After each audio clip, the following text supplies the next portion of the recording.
I'm going to talk to you about some things I've learned in my journey. Most from experience, some of them I heard in passing, many of them I'm still practicing, but all of them I do believe are true. Life is not easy. It is not. Don't try to make it that way. Life's not fair. It never was. It isn't now, and it won't ever be. Do not fall into the trap, the entitlement trap, of feeling like you're a victim.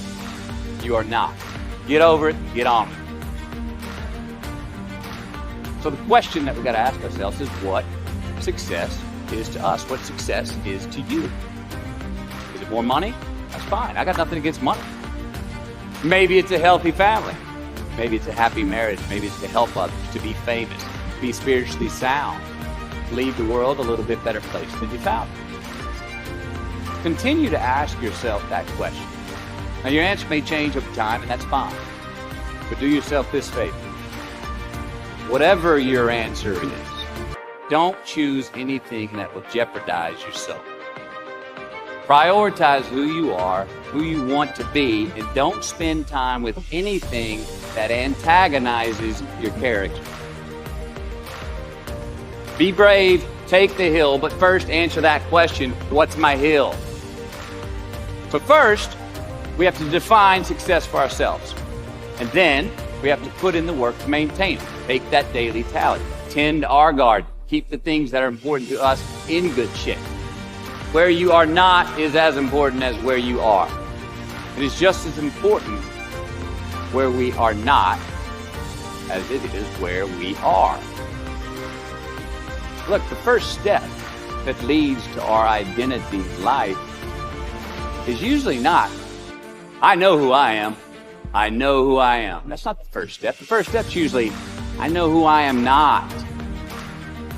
Process of elimination. Defining ourselves by what we are not is the first step that leads us to really knowing who we are. You know that group of friends that you hang out with that they really might not bring out the best in you? You know, they gossip too much or they're kind of shady. They really aren't going to be there for you in a pinch. Or how about that bar that we keep going to that we always seem to have the worst hangover from? Or that computer screen, right? That computer screen that keeps giving us an excuse not to get out of the house and engage with the world and get some real human interaction.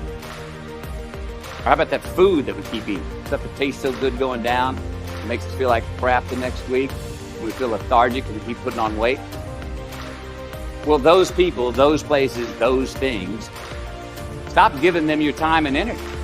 Just don't go there. I mean, put them down.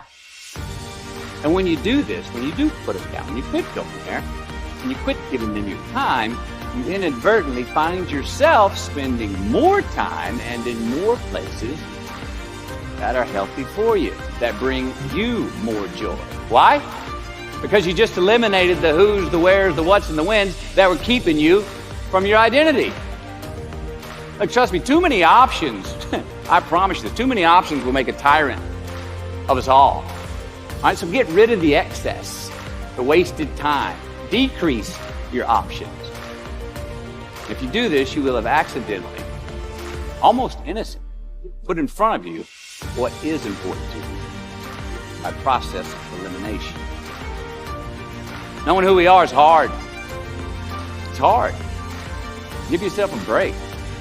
Eliminate who you are not first, and you're going to find yourself where you need to be.